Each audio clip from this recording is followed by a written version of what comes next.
आपण आपल्या जर्नीला स्टार्ट केलेलं आहे आजपासून आणि आत्ताच मी चाललेलो आहे बस पकडायला. आमच्या गावापासून जवळच हायवे आहे. तिथून पुढं 300 किलोमीटर अंतरावर मुंबई आहे. मग मुंबईला जायला आम्हाला इथून 350 ते 400 किलोमीटरचं अंतर आहे. तिथून पुढं मग डायरेक्ट ट्रेन आहे.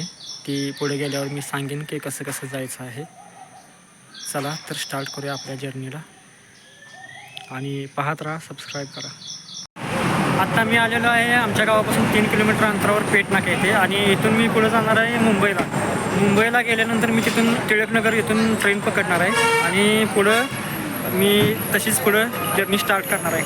यातून तुम्हाला भरपूर काही शिकायला मिळेल की कुठल्या वेळेला कुठली बस पकडावी आणि कुठल्या ट्रेनने जावं. हे सर्वच्या सर्व मी माझ्या शेवटला व्हिडिओला सांगणार आहे आणि सपोर्ट करत राहा, सबस्क्राईब करून ठेवा, मला या व्हिडिओची मदत होईल. मला मुंबईसाठी बस भेटलेली आहे आणि इथून मी डायरेक्ट स्टार्ट करतो आता मुंबईला निघण्यासाठी. ही माझी बस आहे, स्लीपर मला सीट मिळालेली आहे आणि इथून सकाळपर्यंत पोहोचते, म्हणजे कमीत कमी 7 ते 8 तास लागतात. डायरेक्ट घाटकोपरला उतरणार आहे मी आणि तिथून टिळकनगरला. स्लीपर बस भेटलेली आहे आणि जर्नी पण स्टार्ट झालेली आहे. पण ट्रेन लेट आहे, 4 तास ट्रेन लेट होणार आहे असं सांगितलं जातं आहे. मॅसेज आला आहे मला तसा की 4 तास ट्रेन लेट होणार आहे. त्यामुळे आता बघूया काय होतं आहे ते पुढं. पैसे जास्त आणि काय सांगू शकतो. अजून इथून मला 3-4 तास बसावं लागणार आहे पुढं. 5 ते 6 तास. पहाटेचे 4 वाजलेत आणि मला मध्येच उतरले गेले. स्टेशन इथून खूप दूर आहे, तिथे जाणार आहे मी आता.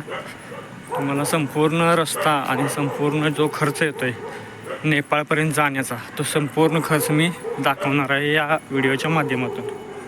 तर चला, टिळकनगरमध्ये आलेलो आहे आपण. आता इथून पुढं रेल्वे स्टेशन शोधायचं आहे मॅपवरती.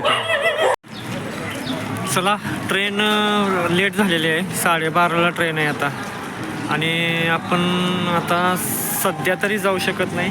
नाश्ता वगैरे करूया. सकाळी खूप वेळ झाला, वॉटर ट्रेनमध्ये नाश्ता मिळेल आणि तिथे काही मिळालं नाही. आता ट्रेनमध्ये 12:30ला जावं लागणार आहे. लोकमान्य टिळक टर्मिनसमध्ये आहे आपण आणि इथून पुढं आता डायरेक्ट रक्सोलला 12:30लाच ट्रेन आहे. तर इथं आमची ट्रेन यायला लागलेली आहे त्या S4मध्ये. इथं आमचा इकडं आहे S4मध्ये माझा नंबर आलेला आहे 62, म्हणजे 62 नंबर आहे माझ्या सीटचा, कन्फर्म सीट आहे. इथं मी आता बसणार आहे आणि नेपाळसाठी निघणार आहे. इथून डायरेक्ट लोकमान्य टिळक मुंबई, येथून लोकमान्य टिळक जे टर्मिनस आहे तिथून डायरेक्ट ट्रेन मिळते नेपाळसाठी. नेपाळच्या बाँड्रीपर्यंत जाते, तिथून बीरगंजला जायचं. बीरगंजमधून डायरेक्ट काठमांडूला त्यांच्या ट्रॅव्हलनं जायला लागतं. म्हणजे काय असतं, त्यांच्या देशाची ट्रॅव्हलिंग एजन्सी आहे, तिथून जायला लागतं बीरगंजपासून. तर यायला लागलेलं आहे ट्रेन, इथे येणार आहे. सगळी लोक आता जमा व्हायला लागलेत. बसायचं नाही म्हणून अनाऊन्समेंट केल्या, पण आता ही माणसं बसणारच. S4मध्ये आमची जागा, माझी सीट आहे अप्पर केसला. आता ही अनाऊन्समेंट चालू आहे बघा. रक्सोलसाठी जी येणारी ट्रेन आहे ती प्लॅटफॉर्म नंबर 4वर येत आहे म्हणून अनाऊन्समेंट केली. चालू आहे.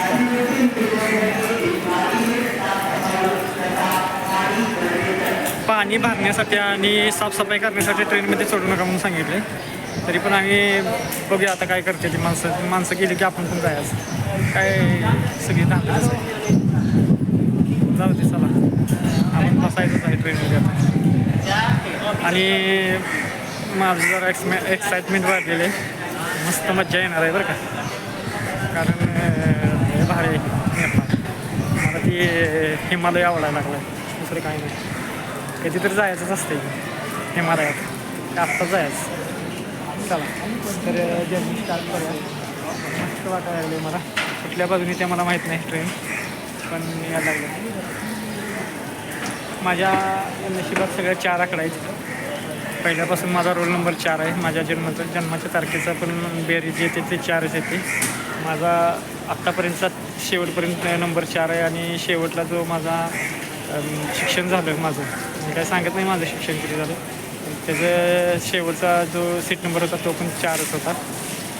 आणि सगळंच मला 4. माझ्या गाडीचा जो गाडीची जी बेरीज येते ती पण 4 येते. ऑटोमॅटिक आलेला आहे नंबर, आपण काही घेतलेलं नाही.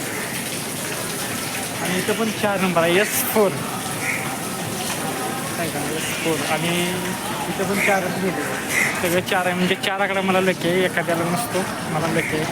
सगळ्याच बाबतीत मला 4 आकडा लकी आहे. चला जर्नी स्टार्ट करूया. ट्रेन आलेली आहे आमची आणि इथं बघा लिहिलेलं आहे रक्सोल जंक्शन लोकमान्य टिळक टर्मिनस. हे बघा इथं लिहिलेलं आहे का. आता हीच ट्रेन इथं थांबणार आहे, माणसं उतरणार आहे. ती तिकडून आलेली आहे गाडी आहे. हीच गाडी पाणी भरून आणि आहे अशीच रिटर्न होणार आहे साफसफाई करून. कारण आता जरा डेव्हलप झालेलं आहे, त्यामुळं साफसफाई होते रेल्वेमध्ये. हेच सगळ्यात जास्त आवडते मला आता बऱ्यापैकी. चला आमचा डब्बा आलेला आहे जवळ. S4 S10 चालू आहे. S4 माझा आवडता लकी नंबर तुम्हाला सांगितलं. प्लॅटफॉर्म नंबर पण 4च आलेला आहे. सगळे 4च आहे माझ्या आयुष्यात. चला हा आमचा डब्बा आहे. तर S65 लिहिलं आहे बघा. इथे S4 आहे. S4 आहे. 65 त्या साईडला असणार आहे, कारण मी विंडो सीट घेतलेले वरची अप्पर केसची, म्हणजे ही असणार आहे माझी वरची सीट. हां ही आहे. चला या ट्रेनमधून आपण जायचं आहे डायरेक्ट रक्सोल नेपाळ बाउंड्रीवरची. कोई भी यात्री ना बैठे म्हणून सांगितलं आता कोई भी यात्री ना बैठे, पण तरी पण माझी सीट दाखवली तुम्हाला. माझी सीट आहे का. कोई भी यात्री ना बैठे असं सांगितलंय बघा.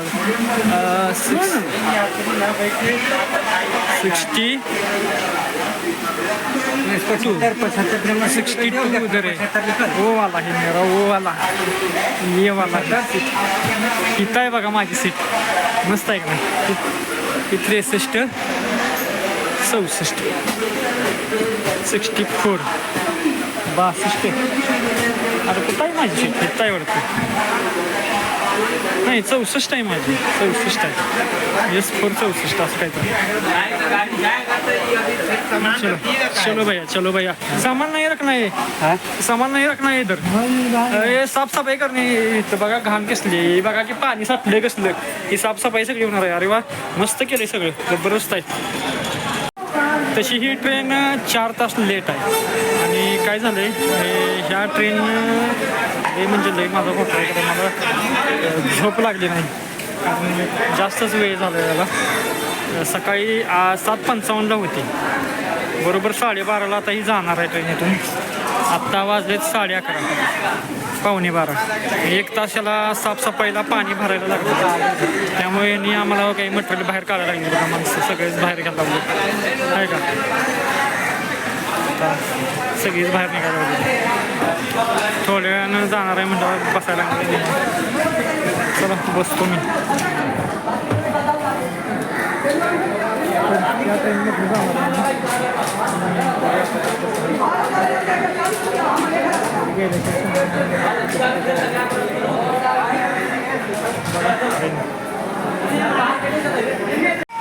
ट्रेन तर भेटलेली आहे, पण मी सीट बदलून घेतली, ॲडजस्टमेंट केली. ती लहान मुलं झोपली तिथं आणि माझी मी सीट दुसरी घेतली.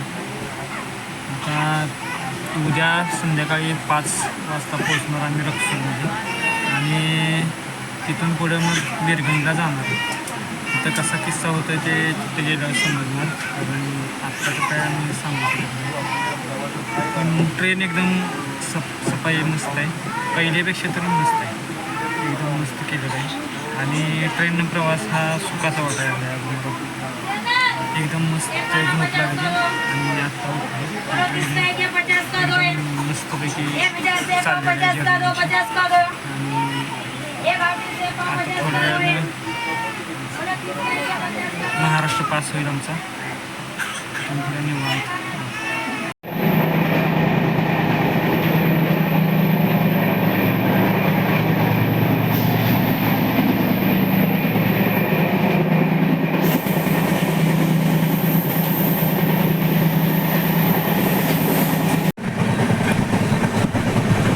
काय दृश्य आहे बघा, मस्तपैकी एकदम.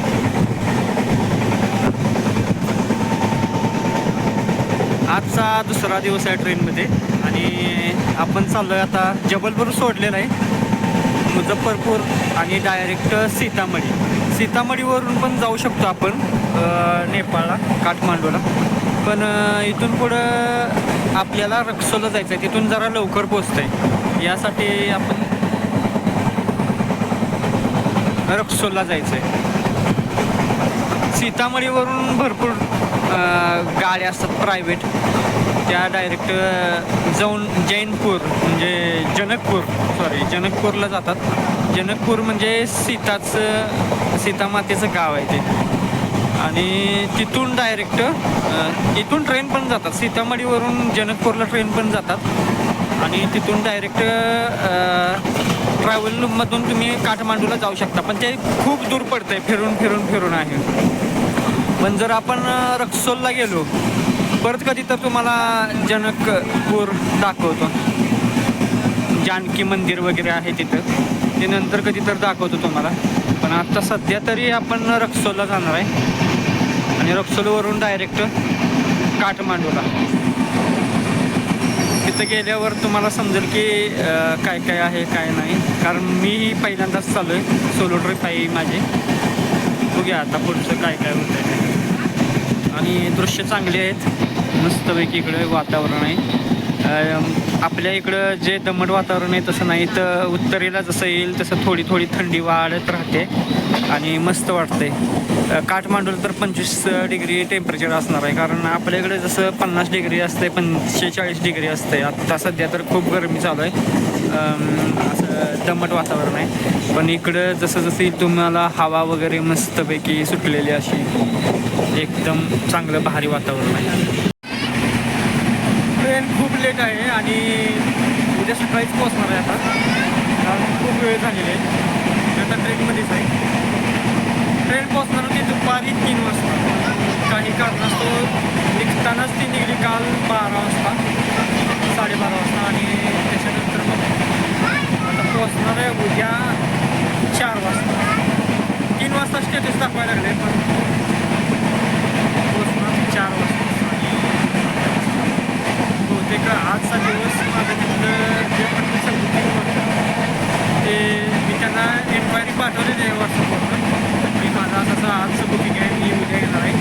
त्यांनी त्याचं तसं ठेवलेलं आहे तिथं, कारण मी जास्त दिवस थांबणार आहे तिथं, त्यामुळे तसं राहील. सांगितलं त्यांना, आता कळवलं आहे उद्या काय होतं आहे. उद्या गेल्यावर बोलत होते की या तुम्ही कधी, तुमचं जोपर्यंत बुकिंग आहे तोपर्यंत तुम्ही कधी येऊ शकता. तुम्ही कॅन्सल होऊ शकत नाही आता, कारण कॅन्सल करता येतच नाही. चला चालू ठेवा आपला प्रवास, आपण दाखवूया नेपाळमध्ये काय काय असतं ते. थँक्यू. इथंपर्यंत व्हिडिओ बघताय, पुढेही बघा कसं आहे काय होतं आहे. आत्ता आपण सध्या पोहोचलेलो आहे रक्सोल स्टेशनवर. ट्रेन जवळजवळ 12 तास लेट आहे. इतक्या वेळ म्हणजे दुसरा दिवस आला. माझं हॉटेलचं बुकिंग 1 दिवसाचं तिथं हे झालेलं आहे. काय आता त्याचं काय पर्यायच नाही, कारण 1 दिवसाचं बुडीत गेलेलं आहे. ठीक आहे, चालेल. 1 दिवसानं काही फरक पडत नाही. पण 1 दिवसाआधी तिथं मी सांगितलेलं आहे की व्हॉट्सअपला त्यांना मॅसेज केलेला आहे आणि सांगितलेलं आहे. बघूया आता कसं जायचं, काय करायचं. आत्ता तर सध्या आपण रक्सोलमध्ये आहे आणि इथून पुढं जर्नी स्टार्ट होते इंटरनॅशनल ट्रिपसाठी. फक्त बॉर्डर पास करायचं आहे, मग झालं. चला जाऊया नेपाळमध्ये. आपण आलेलो आहे रक्सोल स्टेशनच्या बाहेर आणि इथं बघा किती मस्त गाड्या लागलेल्या आहेत जाण्यासाठी नेपाळच्या बाउंड्रीमध्ये. आणि नेपाळला गेल्यानंतर मी तुम्हाला सांगेन की काय कळतं. आता इथं करन्सी एक्सचेंज करायचे ATM आहे. तिथं 100 आणि 200च्या फ्रंट कॅमेऱ्याने करतो, मिरर दिसतंय. 100 आणि 200च्या नोटा इथं मिळतात आणि इथून पुढे जायचं आहे. चला बघूया आता काय काय होतं ते आणि जाऊया. तुम्हाला करन्सी एक्सचेंज कशी करायची काय करायचं आहे. 100ला 160 रुपये आजचा रेट आहे. तर म्हणजे 1000ला 1600 रुपये मिळणार. बघूया कसं होतं आहे ते. चला करूया करन्सी एक्सचेंज. पहिल्यांदा आधी ATMमधून नोटा काढतो. पहिल्यांदा मी आलो आहे म्हणून सांगितलं इथं करन्सी एक्सचेंजला इथं कमिशन घेतलं जातं आहे. पण विदाउट कमिशन जर काय मिळत असेल तर घ्यायचं, नाही तर नाही एक्सचेंज करायचं.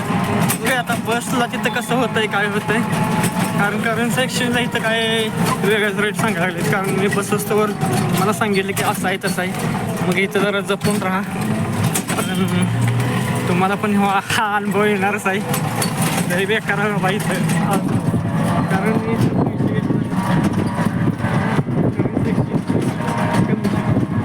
मला काही नाही कमिशन घेणं मला काय सांगितलं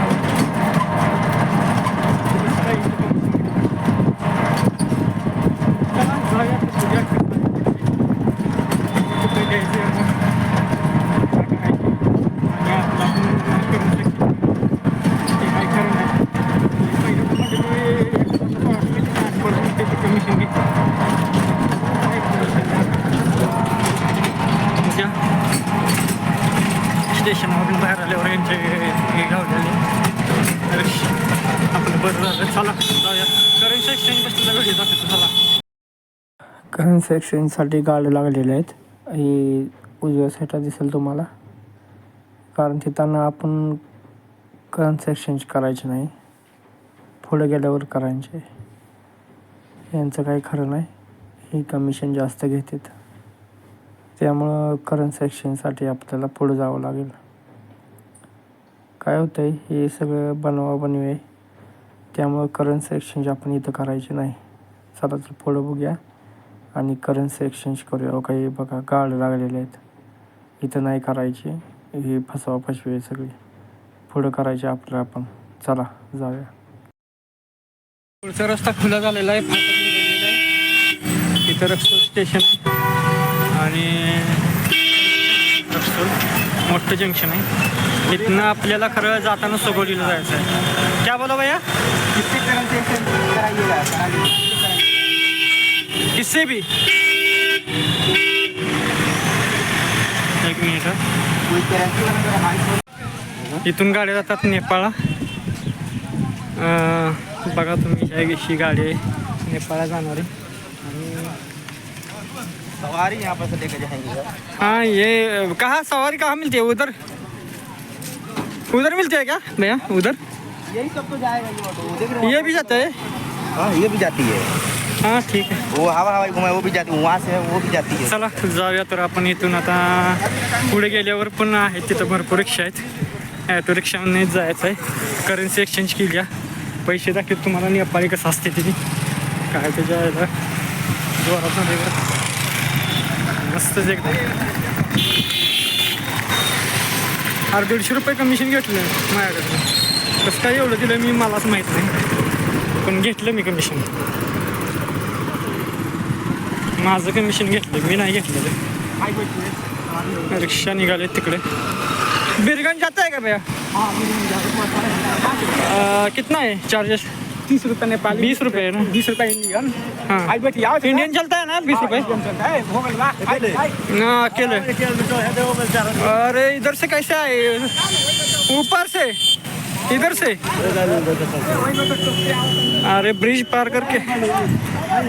चला इथं गाडी गावल्या बिरगंजला नेपाळ. बॉर्डर कितनी दूर है? यही बॉर्डर है.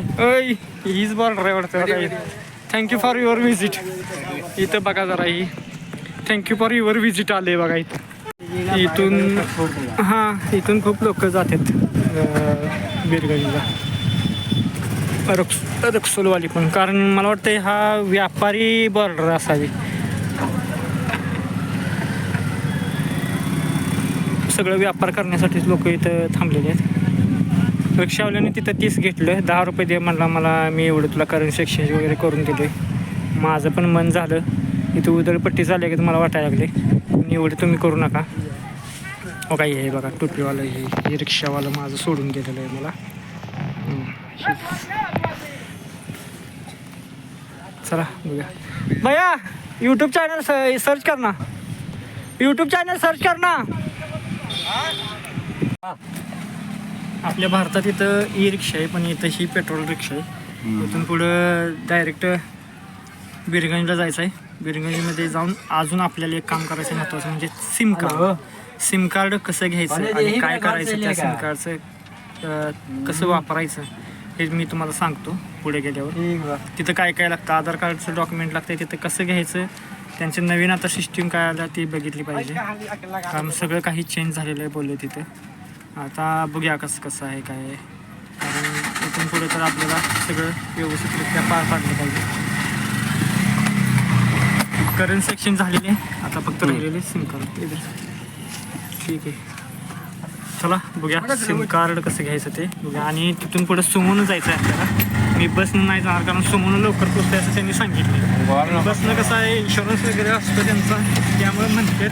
पण काय आता काय आपण बाहेर पडलेच घालून तर जाऊन दे झाडून हळदाच करायचा आहे. यावर्षी सगळे देश करून करायचं. चला इथं आपण आलेलो आहे बरोबर नेपाळ बॉर्डरवर आणि इथून बस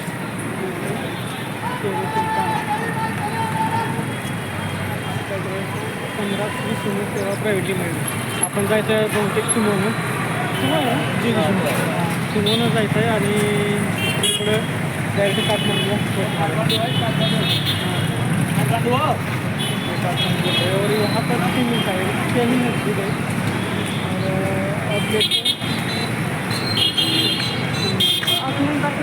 यहाँ पर 4G नेटवर्क चलता है तो उतना फास्ट नहीं है. मुझे रूम पर जाकर वहाँ पर वाईफाई फ्री है तो अभी लेंगे. थोड़ा बहुत इंटरनेट चलेगा तो चलेगा 7 दिन का मुझे चाहिए डेटा 7 से 10 दिन का. तो चलते हैं देखते हैं अभी क्या. ये नई टेक्नोलॉजी देखिए. एक मिनट अभी चालू नहीं हुआ अभी मत कीजिए. नहीं ना ये नया सिस्टम है देख लीजिए ऐसा होता है. स्कैन भी हो गया बताया भी चल लेफ्ट वाला ये लेफ्ट वाला यहाँ पर ये अलग से सिस्टम आ गया है. ये वाला नहीं लिया सीधा कीजिए. सीधा आप वैसे आप लोग वैसा है ठीक है. हाँ हमारे यहाँ ठंड लगता है. हाँ ये हो गए हाँ हो गया.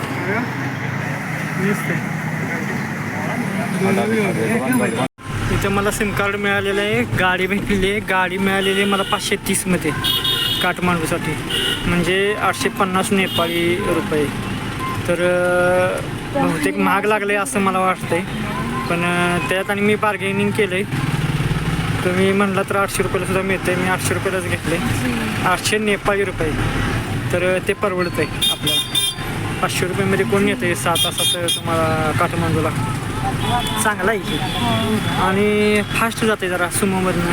आणि तिकीट घ्या महत्त्वाचं नाही. इन्शुरन्स वगैरे गायब आहे असं तुमचा. तुमची रूम बुक पाहिजे आणि तुमची ट्रॅव्हलिंगचे सगळे मेडिक्लेम पाहिजे तुमच्या म्हणजे ज्या तुम्ही बुकिंग केलेलं आहेत पहिले सगळ्या ट्रेन वगैरे. आणि महत्त्वाचं म्हणजे तुमचं ह्या प्रवासाचं तिकीटसुद्धा हवं आहे. मग तुम्हाला आपलं गव्हर्मेंट तुम्हाला हे सगळं प्रोव्हाइड करेल इन्शुरन्स वगैरे. त्यामुळं सगळ्या पावत्या चिठ्ठ्या काय असेल ते तुमच्याकडे सगळं व्यवस्थित ठेवत जावा. इथून पुढे तर लक्षात ठेवा ट्रॅव्हलिंगमध्ये ह्या गोष्टी महत्त्वाच्या आहेत. आणि फर्स्ट टाईम चाललो आहे मी. बघूया आता कसं आहे हे बघा. नेपाळ कसं दिसतं.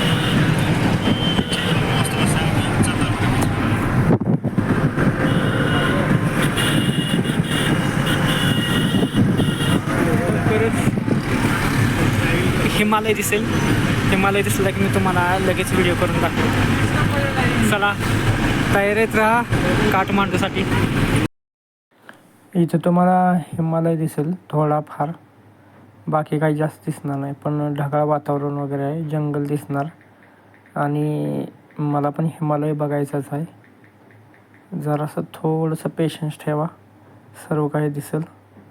फक्त बघायची तयारी ठेवा. मला हे सगळं सर्व काही आवडतं आहे.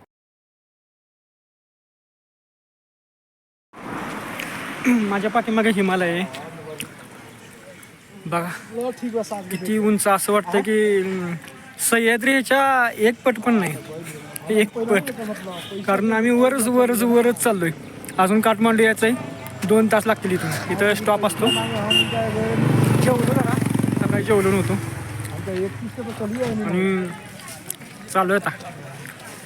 ही आमची गाडी आहे सुमो. भयानक वर आहे, अजून वर.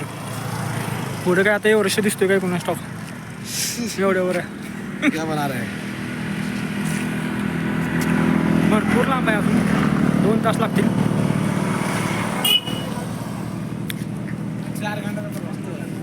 ढग खाली दिसतंय, ढग एवढ्या वर आलोय आम्ही, ढग खाली दिसते ती. बस भेटलेली आहे, बघूया आता कुठं उतरते. माझं हॉटेल आहे, ती बस आहे. मलाच माहीत नाही कुठं जायचं. आता बघूया काय करते, कुठे उतरते. चला.